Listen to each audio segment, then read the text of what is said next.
Ladies and gentlemen, welcome to the Lawn Care CEO podcast. My name is Dan Rouse. I'm the head coach of the Lawn Care CEO. I'm joined today by two very special people. First, of course, as you know, the CEO of the Lawn Care CEO, Aaron Suttonfield, and also a very special guest who I'll introduce momentarily. So at the very beginning, at the foundation of all of this, we are the Lawn Care CEO. And the reason we're the Lawn Care CEO is because our purpose, our mission into the world, at least at the time being, is to help others do more good in the world. But specifically, we want to help lawn care business owners learn how to lead their business effectively. And there's a story I'm sure I've told before, but if you haven't heard it, there was a young CEO who was learning how to be a great CEO. He'd just gotten to the point where they raised their first dose of venture capital. The venture capital leader turned to the CEO, who was just about to sign a check, a big, I don't know what it was, $10 million check, and said, "Do you know your job as a CEO?" And he goes, "Maybe you should tell me." And she said, "You got 3 jobs. Number 1 is to set the vision." He goes, "Okay." Number 2 is to build the team. And number 3, she said, is don't run out of money. And I love that story because at the end of the day, I do think that's a beautiful description of what a CEO is meant to do, is don't run out of money. And today we're going to introduce Jennifer. Jennifer is the person, her whole role is to make sure that you as a CEO don't run out of money. Is that fair to say, Jennifer, that the CFO role is a role that's just don't run out of money? I think that would be an accurate description of the CFO role. Want to make sure we don't run out of money. Don't run out of money. And obviously that also means optimize, maximize, improve how much money we get. But at the core of it, it's like there's a very real thing that we use our money wisely. We can make it last for forever if we're smart with it. So I'm going to introduce Jennifer. Jennifer is, maybe we should tell this story and then I'll give her like professional background, Aaron. So you tell the story. You know which story I'm talking about. Why are we here? How did we get here? Yeah. We're here because as we started working with companies more intimately, we started realizing, your numbers aren't good. I mean, we looked at company after company and I almost didn't trust a lot of the P&L statements I was looking at. It was probably, to be fair, 90% of the P&Ls we saw. It was a large percentage. I don't know if it was that high. It was 75%. It was high. Well, and it's one of those things where it's almost like I saw that, so I didn't necessarily trust the numbers. I also saw a lot of companies hiring untrained people to do this work, and I saw a huge efficiency issue with that, where maybe you hire someone, Tammy in your company is the one who does the books. And my first question is, where did Tammy get her accounting degree? Yeah. Oh, Tammy's... Our apologies to everyone named Tammy. Sorry, there is no Tammy, I meant. But, where did Tammy get her accounting degree? And where's her accounting experience come from? Oh, she just really enjoys doing the books. Oh, okay. And then it was, well, what percentage of Tammy's time is spent on that? Oh, a pretty large percentage. Okay, cool. What are we paying Tammy? $50,000 or more a year to be a bookkeeper? We can get bookkeepers, and we were actually referring other companies to these people to say, hey, $12,000 to $20,000 a year, depending on the size of your company. It could be less than that for a smaller company, but significantly less than what you're paying someone full time in your company. And guess what? By the way, we never, ever recommended firing Tammy. Tammy needs to go answer phones, do sales, customer service with clients that have issues, collect payment, whatever. There's a ton of work Tammy could be doing that is much more valuable. And I also found that in this scenario, the Tammy of the company had a lot of institutional knowledge about the company. Tammy would be a lot harder to replace in her role as a, worker in that company than she would be as a bookkeeper. And so that was almost seeing that more commonly than, horrible numbers or numbers we didn't trust. There was a lot of that for sure. And ultimately, Dan, part of our job is to come in and really help a company dream and scale and look out 3, 5, 10 years and make decisions. And I just felt, as someone trying to lead that, very, inadequate or ill-equipped to help them decide what's the dream. And it was almost reminding me, I said this earlier before the podcast, like it'd be like flying a plane at night and not having instruments. Like you would never do that. Everybody knows that. You could be a horrible pilot, no pilot's license, never even thought about it. And no, that's a bad decision. Well, running a business without balanced books every month is like flying a plane at night without instruments. So if you're listening today and you're that person who hasn't balanced his books or her books this year, you're 4 months in. You should have already balanced 4 times, right? You should be balancing April and it should be done here in a few days. And so that's what we were seeing too, right? And so it was hard to go, hey, company, let's dream about scaling from 1 million to 3 or 4. I mean, we don't know if you can afford to do this or not. So that's kind of what we saw, right? You saw that, I saw that, and we tried to work with some bookkeepers. We thought about partnering with them and how do we do that? And there were some decent opportunities there, but it really boiled down to maybe we're just control freaks. I don't know. We just said we really need to. It's not being a control freak to feel like you need to know your numbers. Right. It's the only way to run, like it's the only way to make a proper decision. Too many times people would come and they'd say, "Oh, we're doing great." And I'm saying, "Can we see? Can you prove it?" And we would look at the numbers and they're like, "Oh, we're not doing great." And they would use some form of bank account bookkeeping and we'd go there. So moral of the story is, here we were from the seat of fractional CEO. So we're showing up and saying, "All right, I'm going to be partner CEO with you." And I turn to the books, which is where the CEO should spend a good chunk of time. And the books are either super messy, super sloppy, inaccessible because they're in somebody else's desktop QuickBooks account. Like it was just kind of like a hodgepodge of chaos. And we said, Aaron, I remember Aaron said to me one day, and I did not like the idea at first. He said, maybe we should start a bookkeeping company.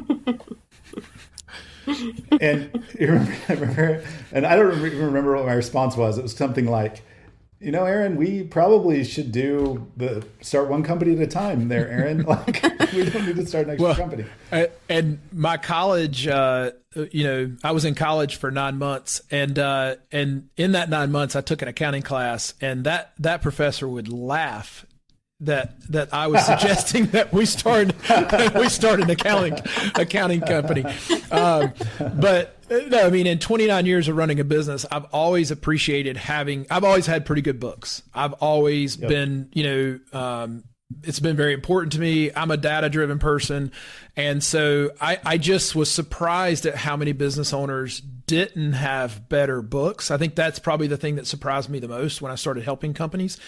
And so what I was talking about control freak, Dan, was maybe it's me trying to be a control freak that we should start offering accounting. And that's fair. And maybe, and if you know me well, that's probably true. But I did see a need. And I think what we've always tried to do at the Lawn Care CEO is just fill needs, right? Our VA matchmaking program is really just filling a need that we saw. And we're on this quest to help others do more good in the world. We're on this quest to help CEOs up level. And if you were hired to be a CEO of a company, the first person you would meet with on day one would be the CFO. You would say, "Let me see the numbers. I can't set any vision for this company until I get to see how this company is performing. Where can I be more efficient in this company? Where are we wasting money?" And I would want to dig into that. And that's what we did when we would go into companies, is we'd want to see that. And it was really challenging. Do you know the other thing I love about the numbers, because I'll be candid. Like before I started with Aaron, you really taught me the value of the numbers and how important precision is there. But one of the things I love about the numbers, Jennifer, and maybe in a minute we'll introduce you. Don't worry, just hang out there. I'm fine. But one of the things I love about the numbers is they can be exact. We can be perfect at that. There's very little we can be perfect at in business. Very little that we can be really, really like, where there's very few concrete things we can know for sure. So much of business is us figuring it out or guessing or taking risk. I love the comfort of the concrete facts that show up in numbers. And even when they're bad facts, meaning even that when the numbers aren't what we want them to be, at least it's truth. And once I start from that position of truth, now I can make decisions where I can actually really impact things. So there we were. We were talking about it. Aaron finally convinced me. We said, all right, we're going to get something going. And as you know, like so much of starting something like this is the who, not the how. Like if you find the who, the how takes care of itself. And as Aaron came to me one day, he said, Dan, holy cow, you'll never believe what happened. All right, hold on. Time out. You're going to tell the story? Time out. Because I think, and we're going to get to the CFO stuff, but I can't help. So we had a quarterly meeting. So for those of you who are following along, we teach a rhythm. We teach an annual planning rhythm. We set a vision out 3 years. And then we meet every week as a leadership team and we review where we've been the last week. Are we on track of our annual and quarterly priorities, things like that. And then every quarter we come together and we go, okay, what did we get right the last 90 days? What did we get wrong? What do we need to do more of? What do we need to do less of? That kind of stuff, right? And so we teach this, but we also practice it. There used to be a hair club for men commercial that says, not only am I the president, but I'm a client. Hair club for men. Yeah. Remember that? For men. Remember that from the 80s? And so any rate, we do practice what we preach, and we had a quarterly, and we all agreed it's time to really launch into more of the accounting CFO work that we see that we've been helping people with. We tested it a little bit, and I tell people all the time, we weren't testing bookkeeping. That's pretty standard stuff. We were testing if there was really a need.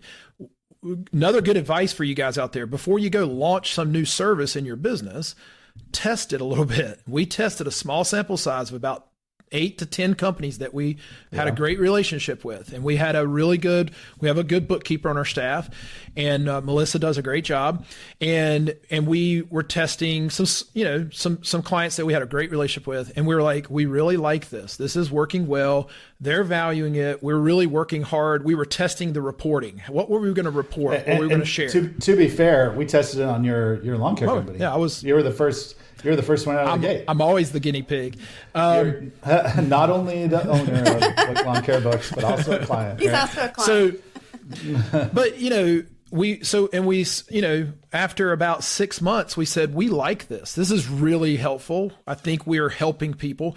Dan and I are really serious about, we're in this to make a living. We're charging money for our services, but I don't want to take money from anyone that I can't help. The moment I don't think I'm helping you, I'm not in this for a quick dollar. Neither Dan or I are in that for that. And, we're not also a charity. We're not doing this for free. So I'm not acting like we're martyrs here or anything, but we're out here testing this. We like it. And so our quarterly came around and we spent a lot of time on saying we should go out and hire a professional, high level accountant to be a part of our team. And world class is what we said. All right. So what I think is important about this, a couple of things, lessons learned, test things in your business first. Second thing is have a regular meeting rhythm where you actually report back and you see if you like things. And we did all that. And then we came to our quarterly and we said, it's time to up level this service. This is really good. We want to make it more than just basic bookkeeping. We want to make it world-class accounting, CFO level accounting, budgeting, more things. So we said, all right, clearly Dan and I aren't the people we are not accountants. We're not the person. And so I love that, Dan. That's a great book, by the way. Who, Not How, I think, right? Who, Not How. Yeah. And this is an ultimate who, not how scenario. Like, it's like, who can we get to help us take this on? And we wrote that down. We made it a quarterly priority, and we were going to spend the quarter finding that person. That was a Friday. Yep. Okay. Yep. On Tuesday, I have a client that is local. We're working on their quarterly thing. I always take them to this. Dan's been there, Bolton's Burgers. If you ever Bolton's Burgers in Mount Holly, shout out to Bolton's. You should go there. But I took them there. I sit down and I look across. And by the way, I've never been to any restaurant or any public location in Mount Holly or in Belmont or in Cramerton where at least two people didn't go, "Hey, Aaron." Like Aaron knows everybody. So, well, yeah. So I look across, and Jim Whitlow is sitting beside us, and I know Jim real well. Jim is Jennifer's father, who's on the call with us, and I said, "Jim, how are you doing?" And he said, "I'm great." I hadn't seen him in about a year, and Jim is somebody that I always looked up to. So Jennifer and I we're the same age. We grew up together. I spent a lot of time at their house. Our families are close. We have a lot of connections. And Jim was the guy that had always had the coolest stuff. He had, I was a road cyclist, and Jim was into road cycling, and Jim always had the best bike, and I always loved Jim's trucks. He always bought cool trucks, and he's just a guy that, he was always just the cool dad. And I always looked up to him and respect him a lot. And he always talked to me like I was a friend. He didn't talk down to me. I always remember that. And so you're right. So I see him, I'm talking to him. Now, Jennifer and I have known each other for 40 some years. We're 48, like almost 48 years. Right. And all the way through kindergarten, all the way through high school. Yeah. We've stayed in touch. Our families have vacationed together. Just really good friends. And I never ask Jim when I see him or her mom, Gina, what Jennifer's doing for a living. I always say, how is Jennifer doing? How are her kids doing? What's Logan up to? What's Landry up to? What's Stacy, her sister, up to? I don't really go into like what they're doing. And I'm not even sure I knew Jennifer was an accountant or did accounting. And that day, this is not a lie. I asked Jim, "What's Jennifer doing? What's she doing in her career now?" And I know why I asked that, because we had told the universe the Friday before, and I don't know if you believe in divine intervention or not. If you don't, that's okay. Dan and I do, and I do.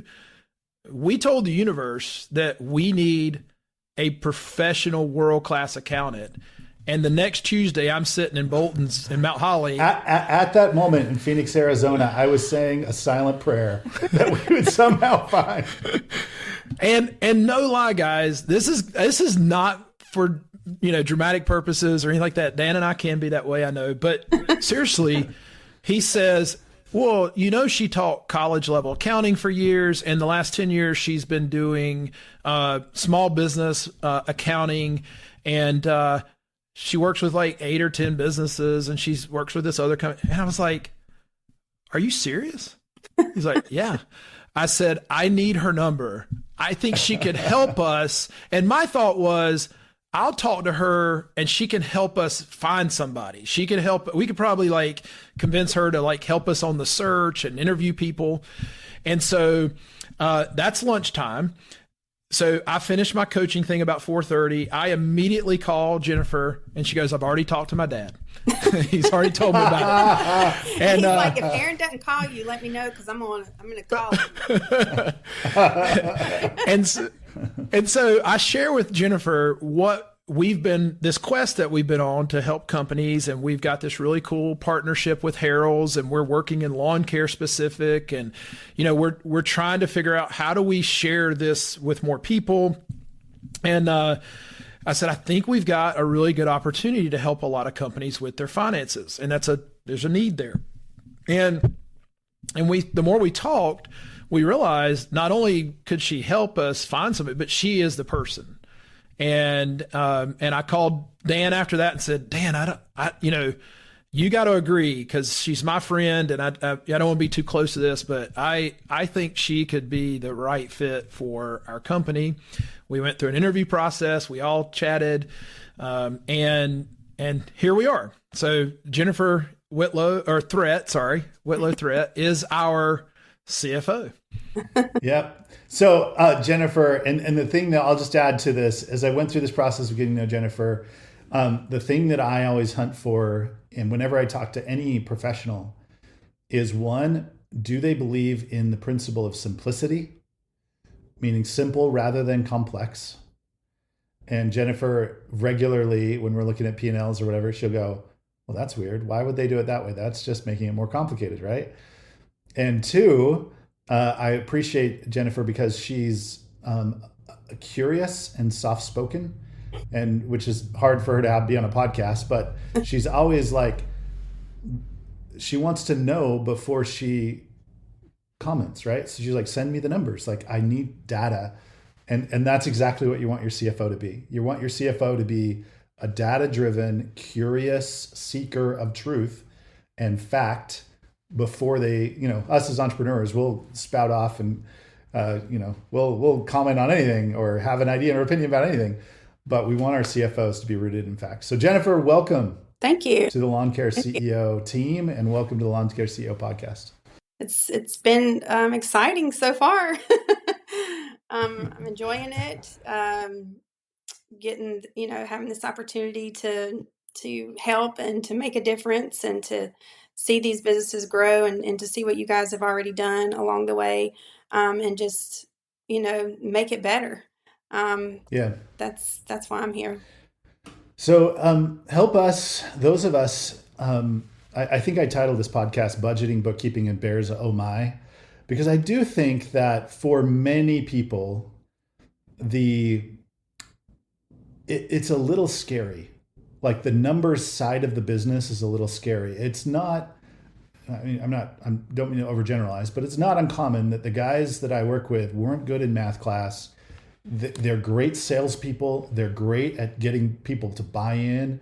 They're great at the craft of lawn care. But there are some that are a little maybe intimidated by the books. So help just provide some simple definitions for me. What's a bookkeeper? What's a controller? What's a CFO? When do I need which? Does that kind of make sense? Yeah. Help me get the basics down.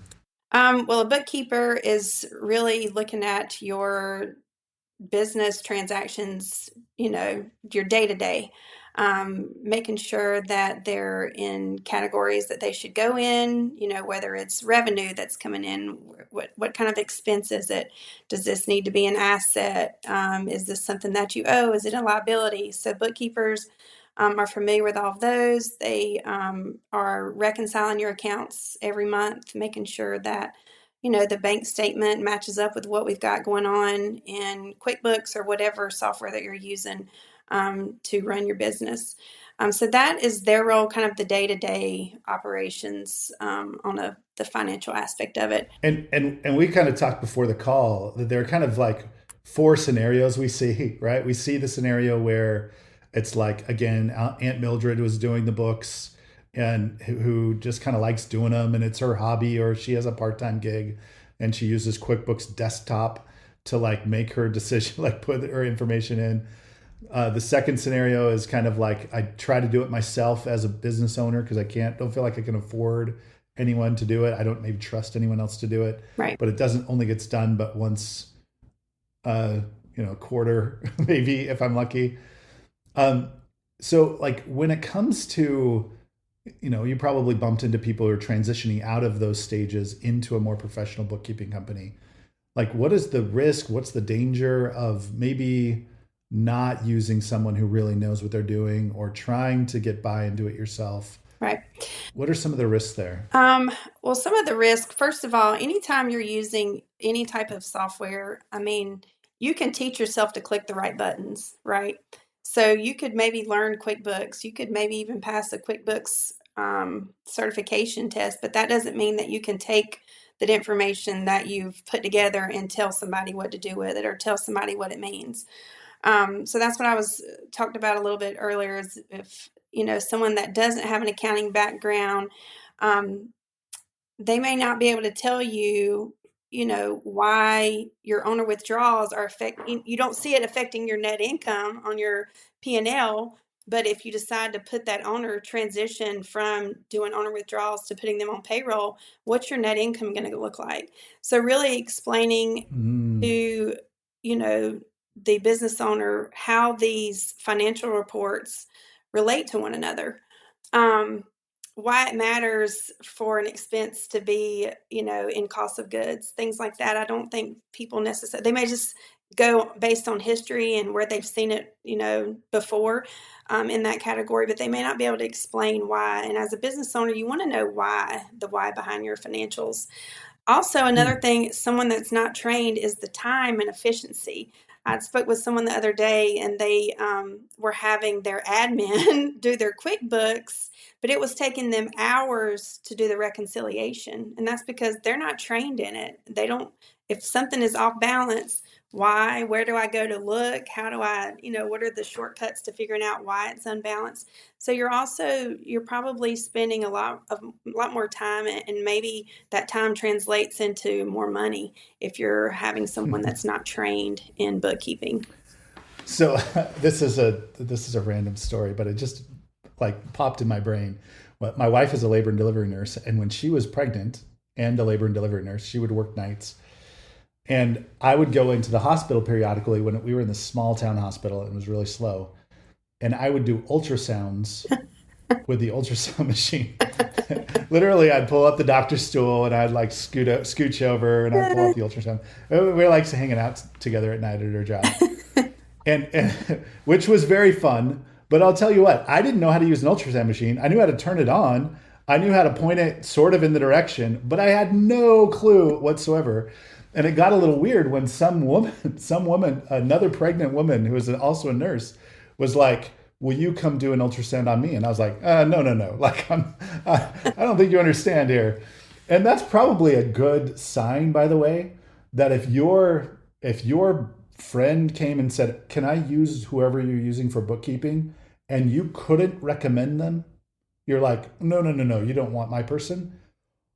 Why would you want your person? Yeah. Right. And so like, it's a good sign because we kind of know whether or not they're doing a good job. We know whether or not the numbers we need are qualified. In my head, I was like imagining the moment where I was like trying to do an ultrasound and I was like pointing it at the wrong, I wasn't even close to where it needed to go. Right. So moral of the story is like there is a skill to, there's a craft to this. There's an education to this that's required to get it right, to make it clean and precise. And more importantly, to know once it is clean and precise, what we do with that information Right. as a result. Right. I think that's a good. So those are category number one. It's kind of these untrained eyes that are kind of muddying through it. Then there's the CPA. This is also pretty common. We see this a lot where we say, hey, my local CPA does my payroll and my bookkeeping. Mm-hmm. And we pay them monthly to do that. Well, I mean, we'll kind of adjust the story a little bit, but we just 2 days ago, we're looking at a local CPA's balance sheet and profit and loss statement. And it was bad. And this is a professional. It was bad. A lot of that comes from, CPAs are very, very busy people, and they don't really have the capacity to or the availability to do ongoing bookkeeping tasks compared to, bookkeepers who specialize in that area. So they're more focused on tax returns. What information am I going to need to file this tax return? And that's another thing about hiring a trained bookkeeper too, is if you're not trained in accounting, I don't necessarily know, can you look at that tax return and compare it to your books and make sure that what's reported on the tax return is actually what is in your QuickBooks? Or, when you pull those financial statements, are they matching? Because sometimes when the CPA does the tax return, there are adjusting entries that they do. Are those being reported back? Does your bookkeeper know how to record those? things like that. So CPAs, they're specialized in higher level accounting, and they do tax planning and financial consulting. Their time isn't well spent doing bookkeeping, so they're not going to put a lot of dedication into that. And another thing is the cost. A CPA, because of their credentials and their training, you're going to pay a lot more to have your CPA do your bookkeeping than if you hire a bookkeeper to do your bookkeeping. Yes. And honestly, from the end of January to April the 15th or whatever date it is, it's usually the 15th, but there's some extensions. I mean, how much bookkeeping is going to be done in those, 2 to 3 months? They're not. Unless they've got a dedicated, this large firm that has a dedicated accounting department for bookkeeping, they might have that, but we're running into more smaller, one-man shop CPAs that, I can do your books. And it's kind of, hey, guys that are listening, is this kind of like, if you're a lawn fertilization company, and you run up against a client who goes, oh, the mowing guy's going to do my fertilization. Same thing. Yeah. Right. They're not going to be great at fertilization weed control. They're going to be decent at it. They're going to throw some stuff out while they're mowing the lawn. You know that as a lawn fertilization company, you are specialized. That's all you're doing all day long. And I think, companies that focus on, monthly accounting and, solid bookkeeping, CFO level work is different than filing tax and tax planning, tax prep, those types of things. Right. Yeah, for sure. I mean, CPAs, again, they're great at knowing tax law. They're great at understanding, GAAP, all kinds of accounting requirements. Mm-hmm. And they have, accounting knowledge and financial, expertise. But again, they're not, even if they're doing your bookkeeping, I guarantee that they're not doing it monthly, maybe not even quarterly. A lot of people don't even think about their books until it is tax time. And so at that point, am I putting things where they need to be so that you as the business owner can make decisions if you're wanting to grow your business or to make sure that you're financially healthy? Or are they just putting them where they know they need to go to create a tax return, that is legit? And then sometimes, I've heard a CPA say before, well, that's immaterial, so it's not really going to matter. Well, it may not when it's time to file your tax return, but it may be important to that business owner making a decision, or being strategic with their planning. Well, and there were crazy things in this tax return, Aaron. Like, you should have seen it. There was like the one that was like owner distribution and owner contribution. Well, the owner contribution was like a negative $600,000. Like, how could a contribution be negative, first of all, but negative 600,000?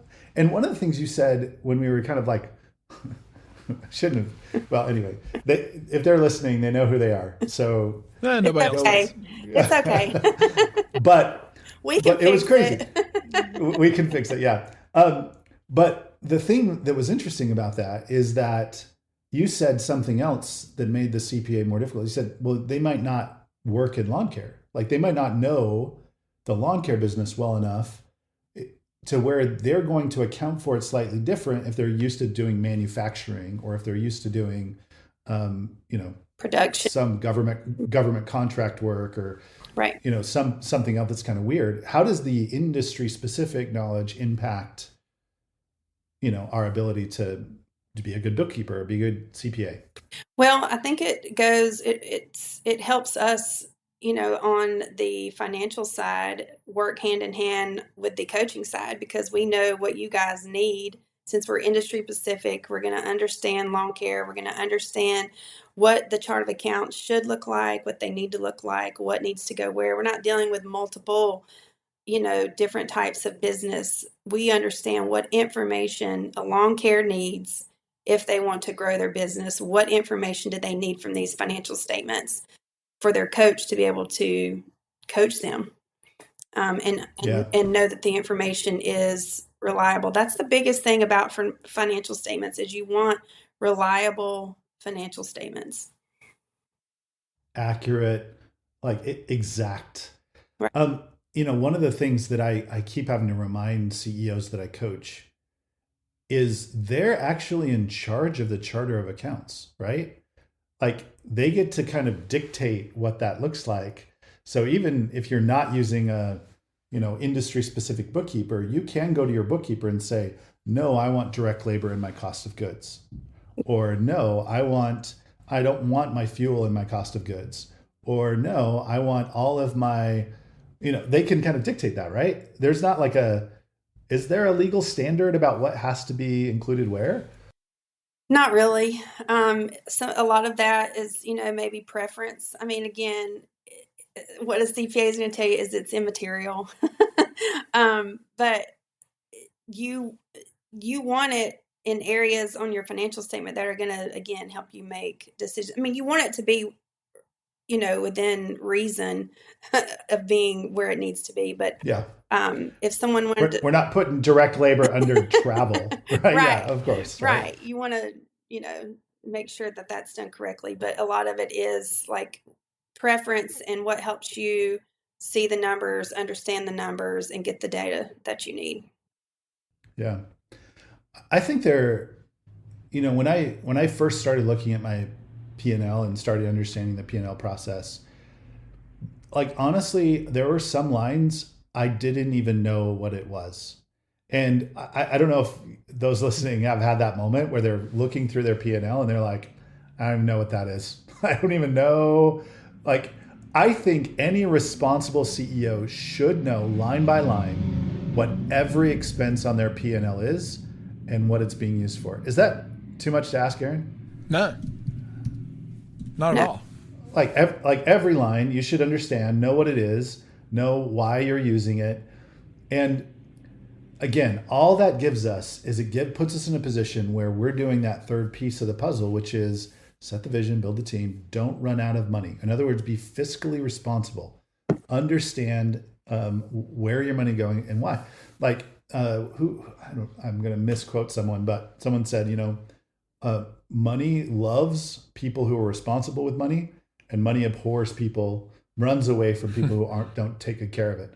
And so if you want to create a business that's wealthy and profitable, this is not an optional part of leadership, right? Like you can't somehow skate around this. You can't delegate it. I've heard terrible stories where people just delegate the financial leadership part of their business. That's where you get swindled and scammed. And I mean, like I've got a good friend that, the person sitting in his office took somewhere between $8,000 and $12,000. I mean, she was responsible for paying the bills and tracking the money. And I mean, she basically paid her power bill and she paid her, paid different things. I mean, it was $12,000 that he caught after the fact. And he's a great CEO, great business owner. And, I think he collected some of it back. I mean, it was a really uncomfortable situation. He had to fire her. I mean, otherwise, I think she's a pretty good employee. Had there been sort of that checks and balances there, someone would have caught that. And, and Jennifer, in accounting, you really don't want the person who brings the money in to send the money out, right? Like you want to have some checks and balances in accounting, right? I mean, in an office, like, that's a pretty standard thing, right? Right. You want to kind of limit access to different functions, like whoever's doing your accounts receivable or your accounts payable. You probably don't want them like reconciling your accounts, doing your book, right? Just different functions, just to have some accountability there. And also, as a business owner, you should be able to look at your financial statement. If something seems a little higher than normal, like ask that question, because you can, drill into an account and see what transactions are there. Or if something looks too low, you should be able to ask those, know enough to ask questions. Or if something doesn't, look like how it should, or, just in comparison to what it looked like last month, what's happened. You want to kind of know enough to be able to ask questions. Yeah. Yep. And that's kind of where you need to get to. You don't need to be a professional accountant to be a good CEO. By the way, it wouldn't hurt. But what you do need to know is you need to understand the P&L, the balance sheet, and I would add the statement of cash flows as the three kind of core documents that I want to look at every month I want to understand every line item and why they are the way they are. And then I can delegate the rest to, hey, my bookkeeper is going to make sure that that's up to speed, up to date. And then I want to have a great communication back and forth with my bookkeeper. Mm-hmm. I should expect to hear my bookkeeper asking me questions and saying, hey, I didn't understand this trip to Home Depot. Was that for equipment, material? Like what? I didn't get a receipt on that. Like we should have this kind of back and forth relationship with our bookkeeper. If you don't hear from your bookkeeper for a month or two, like be concerned about that. That's a problem. Right. Like you want to have a good interaction with your bookkeeper. And so we covered one. So the bookkeeper role, check. I think we understand it. And it's a very important role. But again, it's not a $395 an hour role. It's going to take some time, but we can find that and we can probably outsource it for relatively low cost. Then number two, the second role that I want to talk about is the role of CFO. So the role of CFO is different. And so talk to me a little bit about what's the job of the CFO compared to the bookkeeper? Okay. Well, a CFO is kind of taking the information that the bookkeeper has been, recording monthly and making those high-level financial guidance and strategic management decisions, helping them make those, strategic management decisions. And for, smaller businesses, and that's what I love working with, smaller businesses, you're probably not ready to bring on a full-time CFO until you hit a certain profit. Is it maybe 10 million in this industry, something like that, Aaron? Yeah, I mean, it depends, but I could see, between 5 and 10, you start thinking about it. It really depends on this simplicity of your business, right? The simpler your business, the less you probably need that. If you have multiple divisions and you're trying to track, more divisionally, then you may find value in bringing that person on full time. But if you've got one division, you're at 5 million. No, you probably could just, so really there's a lot of layers to that, but to me, somewhere around $1 million to $2 million, you probably should start looking into maybe a fractional CFO, right. Somebody who can help you organize, budget correctly, make sure that we're making adjustments to our budget throughout the year. About 5 million for sure. We want to be at that kind of fractional CFO level, unless you're a bookkeeper, unless you're a CPA or accountant by trade. So Dan, to be honest with you though, like you could be at 500,000. And if you've got really lofty goals in your company, you're trying to go fast, you're trying to scale, you better have a budget. You better understand budgeting because you're taking some gambles. Yeah. The more you're gambling with your profit in your company, and by the way, I think we learned on our last podcast, we don't gamble with money we don't have. If you haven't learned that yet, you can only grow your business if you can be profitable. Or you better have a lot of money saved up from some other investment and you're pouring it into here. Either way, you better be budgeting that money because we don't just throw money at the issue. We were actually saying this before the podcast started. We were talking about Jennifer has 2 sons that are college athletes, and we're talking about NIL money, and we kind of... Are you kidding me? Don't undersell it, Aaron. One of them's playing for Michigan friggin' State next year. Gonna go to the NFL through the draft. We're super stoked. We hope. Proud mama. But I wrote this down, and if he does, Aaron, did you consider that if he does really well, Jennifer's not going to want to be a part of this anymore? No, I'm still going to work. I still need something to do. But we were talking about, athletes who invest in, they make a lot of money and they invest that money in other businesses. And Dan, you'd even said at your former job at Infusionsoft, the NFL actually talked to you guys about teaching basic entrepreneurship to NFL players. And, I wrote down that money isn't typically the answer to growing a great business. I think there's a myth that, if I just had, I remember in the early days of my business, late 90s, I was struggling financially. I didn't know what I was doing. And I was like, man, if I just had a couple $100,000, I'd solve all this. And the reality is I'd have blown through that so fast, it had made my head spin. Yeah, and Money can burn in a business as fast as it can grow. Yes. Right.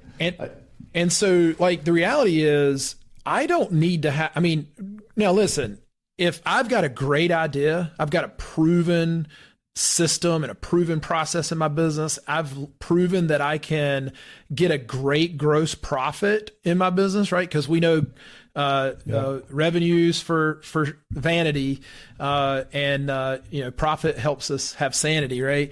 But if I can have a great gross profit, then I got something I want to scale at that point. Now, see previous podcast 52 questions to determine if you're ready to scale. But the point is, like, money's not the answer. The answer to that is having really good data that tells me if the levers I'm pulling are actually giving me a return. Right. And far too many times we see companies go buy some type of expensive equipment. This has happened to me. Okay. All of these have happened to me. So I'm not even talking about other companies. I'm talking about me personally. In the last 29 years, I have bought equipment that I shouldn't have purchased, thinking it was going to be the answer to solving my revenue problems. I've hired people that weren't the answer. I've hired marketing agencies. We've been down this road that didn't necessarily produce for me. Thinking that all of these things were going to be the magic bullet, silver bullet that I've been looking for. And the reality is, we're going to test all of these things. If we don't have good data to report back to ourselves, how do we even know if what we're doing is working? And I love what Greg Crabtree says about small business. They're all just legal gambling operations. Like, it's just, all small businesses are just legal gambling operations. We're gambling that someone's going to buy what we sell, but at the same time, Aaron, I had a student, and I think this is probably a good example. When I was a high school teacher, I had a 15-year-old student came to me and said he was studying counting cards in blackjack. And he was the kind of nerd that studied like he knew how to count cards in blackjack. And the math he told me, I don't know if this is true, he said if you count cards correctly for 500 hours and play blackjack for 500 hours, you will win 96% of the time, or some version of that. And he said, is it still gambling? Well, this is also true of businesses. Mm-hmm. You can be a really lousy gambler, or you can be like this nerdy 15-year-old who knew his numbers so perfectly that he goes, you're going to win 96% of the time because I know exactly the count of the deck. Yep. And that's the difference. And it's a huge difference, by the way. Like, if you show up to Las Vegas with no clue what you're going to do, it's almost a guarantee you're going to lose money. But if you show up with real clear strategy, there's at least gives you a fighting chance to beat the house. And here's the other cool thing about business to where it's not gambling. And Warren Buffett says this, he talked about Ted Williams was the last player to bat 400 in the Major League Baseball. And Ted Williams said, I only swung at pitches in this area of the strike zone. He basically took away 3/4 of the strike zone and said, I'm only going to swing here. The problem was Ted Williams could strike out, and he only got to see so many pitches. And so if those pitches hit other areas of the strike zone, he didn't swing, he struck out. Right. And obviously he had to make good contact, all that. And Warren Buffett said it resonated with him. He said, I don't ever have to swing the bat in business. I can only swing the bat in business. I can never strike out. If I only swing at pitches that I like in business, I never strike out. And that was a real turning point for him. And to our point here, if we get really clear on data and we start getting we're going to help you get strategic in coaching. If we get really strategic on the finance, we get to swing at only the pitches we like, and we don't have to swing at any of the ones that aren't good. And it isn't gambling at that point. Well, that's what I was going to say. Instead of spending money to buy a new piece of equipment that you don't know if it's going to help you earn more revenue, is spend the money on having someone, a fractional CFO, come in, a good bookkeeper, spend that money so that then you've got the information that you need to tell you, can I expand operations? And we talked about this yesterday. Can I go into a new market? Can I offer a new product? Can I invest in technology or a marketing campaign? If you've got, if you spend the money on making sure that you can answer those questions, then that's where you're going to be successful, not just going and buying something because you think that is going to be the answer to solve your problems.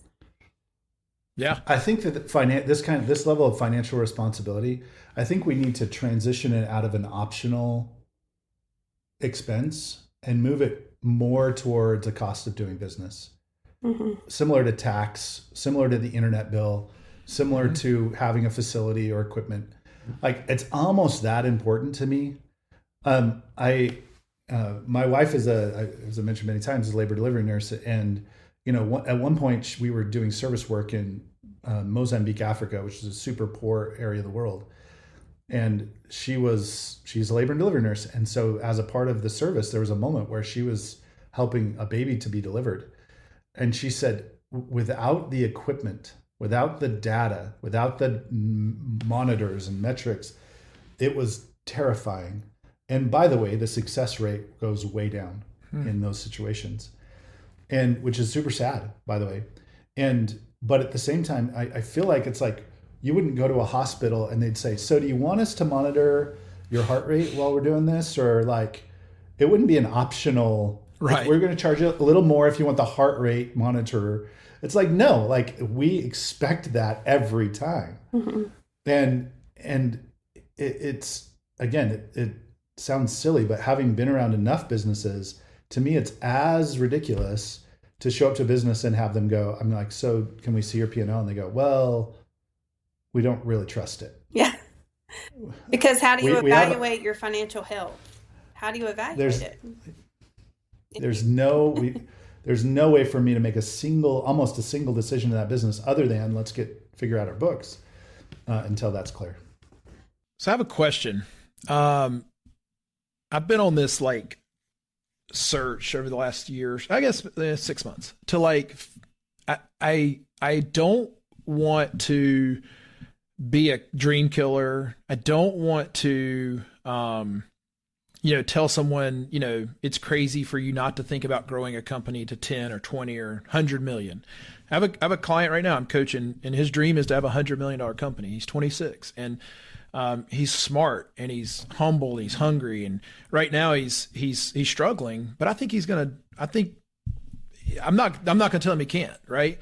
But I also, and I talked to another younger kid. He's in his early 20s, and he had this like, I want to grow. And Dan, we run into people. If we were to go to a conference, we're gonna go to Huntsville in a couple weeks, and I guarantee you, if you ask the room, who wants to scale their company to 2 million, 3 million, 10 million, like 90% of hands go up. We always have one guy raise his hand and goes, I don't want to be over $1 million. I want to, but the majority, right? And that's great. And so it's like, I show up with a bag of money. No, I'm good. I don't want your bag of money. But so I'm going to make a point here. And it's like, I think that, if you grow $1.5 million lawn fertilization weed control business, it's not hard. It's not impossible to do that. If you're listening to this podcast right now and you're not doing that, it's not impossible. Average people can do that. You don't have to have someone in your family leave you a lot of money. You don't even have to be an agronomist. You can go call Harold's. They'll help you do all the work of the agronomy side. You don't have to be this special thing. It's available to you. Okay. So on a $1.5 million business, okay, that generates a 20% net profit. That's $300,000 a year, every single year. Okay. In addition, if you're working in the business, to whatever you're getting paid. Right. That's the net profit. And by the way, I'm being very conservative. You could squeeze out more than 20% out of that business. I'm just trying to be, and if I'm half wrong, like Dave Ramsey likes to say, it's $150,000 a year. Now, maybe we should look this up. What percentage of people in America, Dan, let's Google this right quick. What percentage of people in America, so I'm Joe Rogan and you're his little guy that searches it. But seriously, like what percentage of people in America are making $300,000 a year?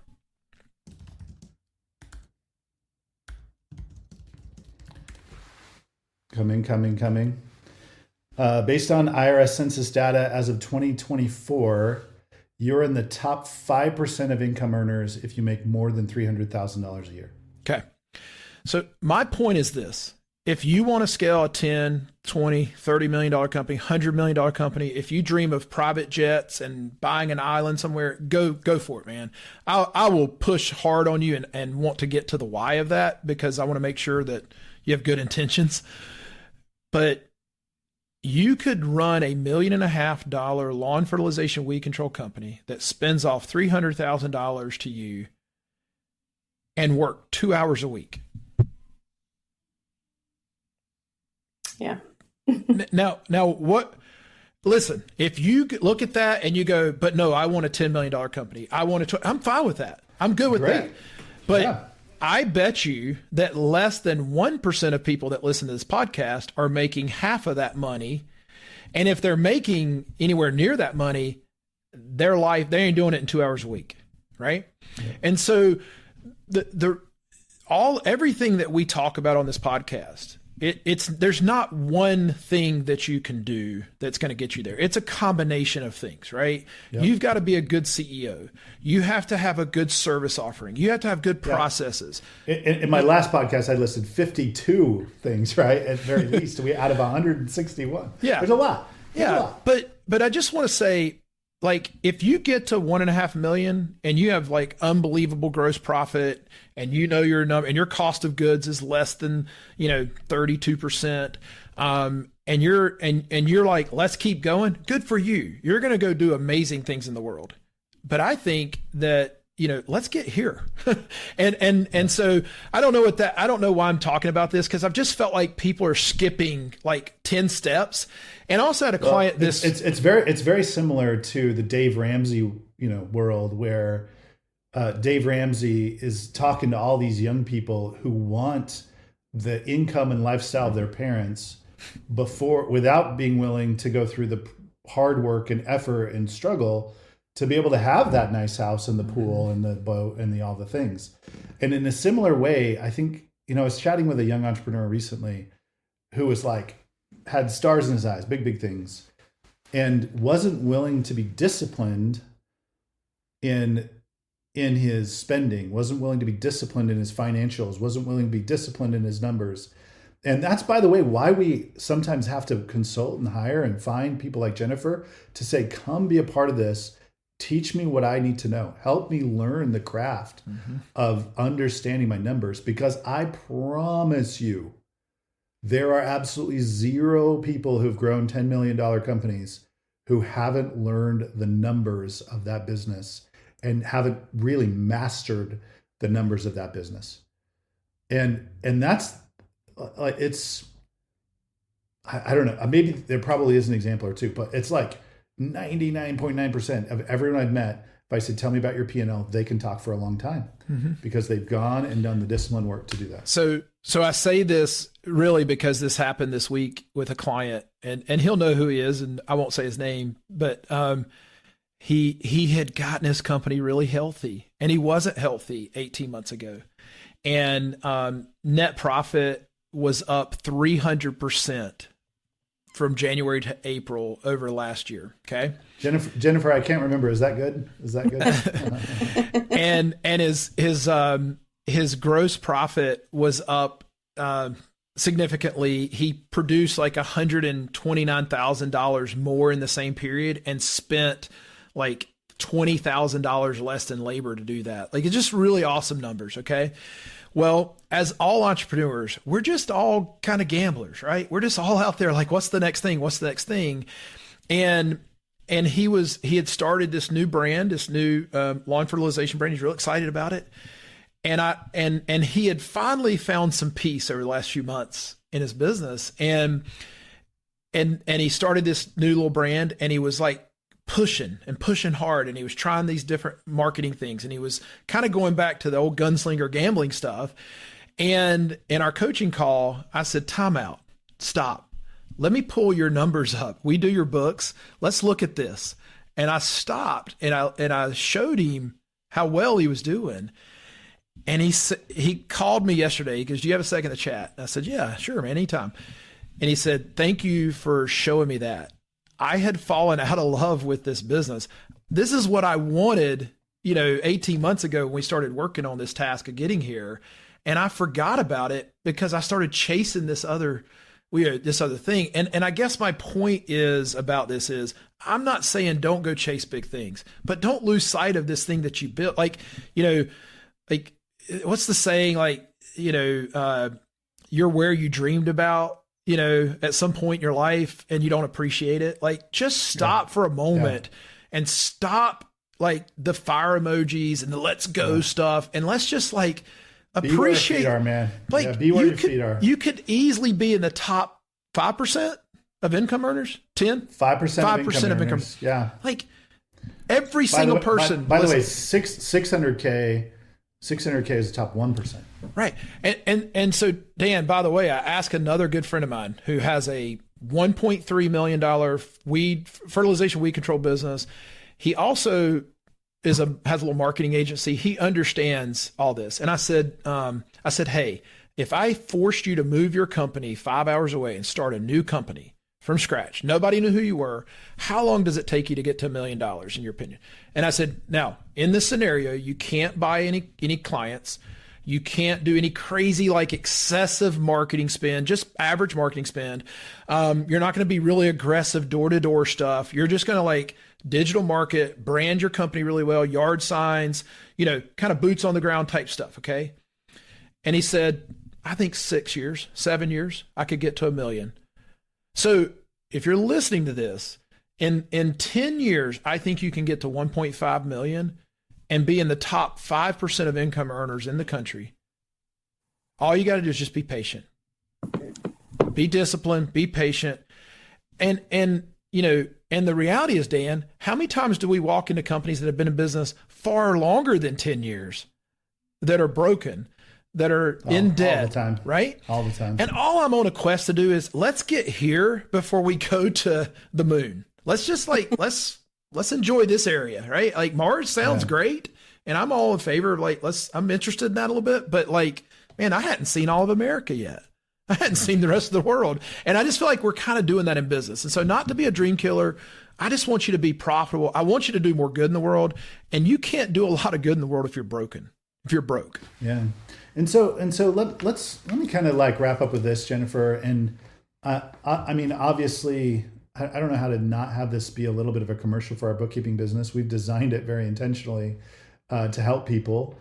We've hired Jennifer for a very good reason because she's as talented as she is and is able to CFO and kind of be in the industry and understand it really deeply. And so if you're like I feel like I'm just going to turn into Coach Dan here for a minute. So I'm just going to be Coach Dan here for a minute.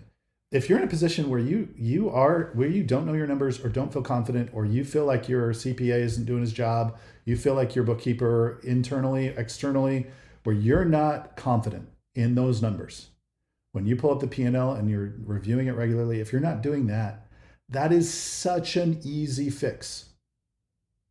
It literally is such an easy fix.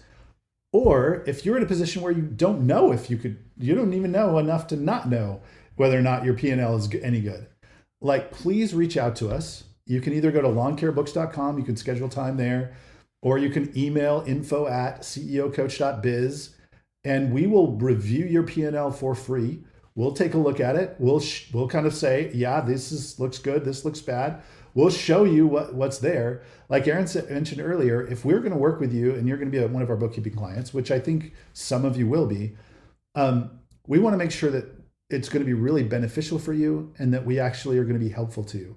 We're not interested in stealing business from CPAs. If you're happy and you're in a good spot and you know your numbers, bangerang. But if you have somebody who's putting a negative number in your contribution column and doesn't seem to be bothered by that, we've got a problem that we need to fix. And it literally is a phone call. It's a conversation away. And then from this point forward, forever, we get to operate from a position of knowing versus operating from a position of not knowing. I think we're pretty affordable too, right? Like, I mean, starts at less than $300 a month for a small company.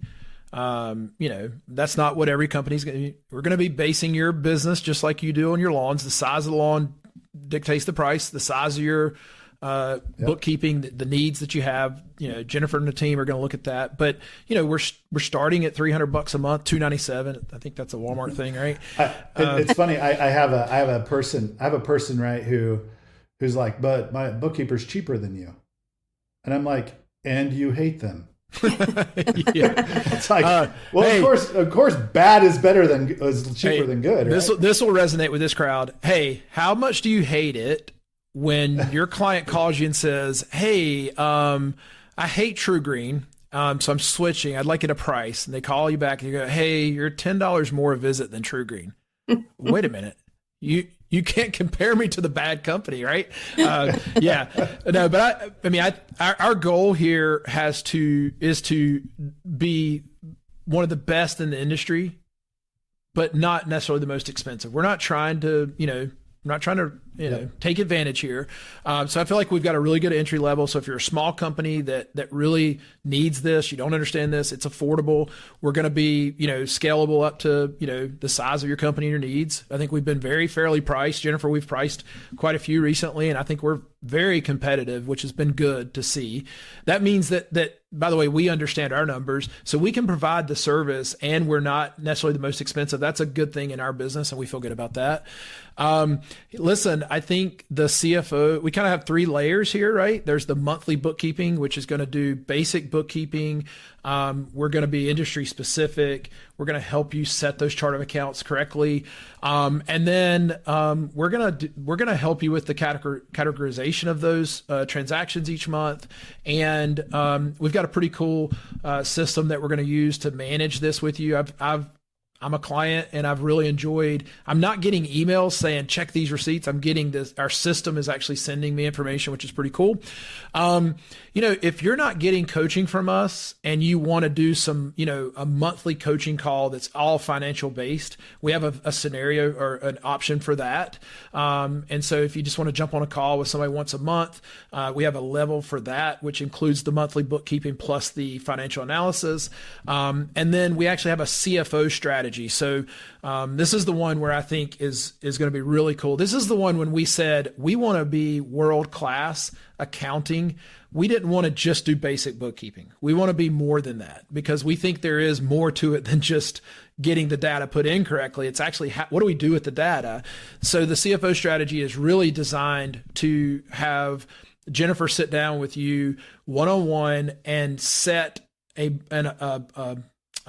budget for the year, right? Do budget planning. And we're not talking about like hit the button in QuickBooks and create a budget. By the way, you can do that. And you don't have to pay us for that. We'll show you how to do that if you want to go that route. But if you really want to dig in, I think of this, and this will resonate with this industry. Think of this like you have a designer, you're doing landscape design, and you're going to do a really one of these $150,000 backyard makeovers.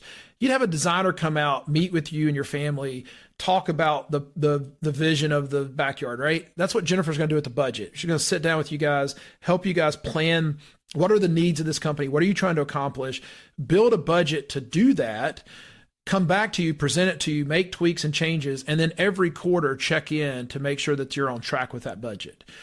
So it's more involved than just hitting a button in QuickBooks and creating a budget. And so that's our CFO strategy. So we have 3 different packages that we can offer. We're not shamelessly plugging. We are plugging this. We want your numbers to be good. And like Dan said, I have never tried to take bookkeeping away from a client who had great bookkeeping. I won't, and I still won't, even though we have the option now. But I'm here. There's 700,000 lawn care companies in the country. I guarantee you 690 some thousand of them have pretty bad books. And so I think we've got a lot of opportunity to help those. And then, the real goal here is to get you profitable, to get you to a place where you understand your cost of goods. We can't coach you if your numbers aren't good, and it's painful sometimes. So time and money, that's the goal. Jennifer is the gifter of time and money. So we're so excited to have her on the team. She's smart, she's strategic, she's kind, all the good things. So we're super stoked to have her as a member of our team. Plus she's got a D1 athlete in her family, which is so fun. 2. We're so stoked. 2D. Oh man. So stoked for her and her family. And we can't wait, by the way, to work with some of you on the bookkeeping side. And again, if you're interested and you're like, yeah, I'll just pull the trigger, at least have a conversation, right? And feel free to either email info@ceocoach.biz or visit lawncarebooks.com. Thanks, you guys. And as always, go do more good.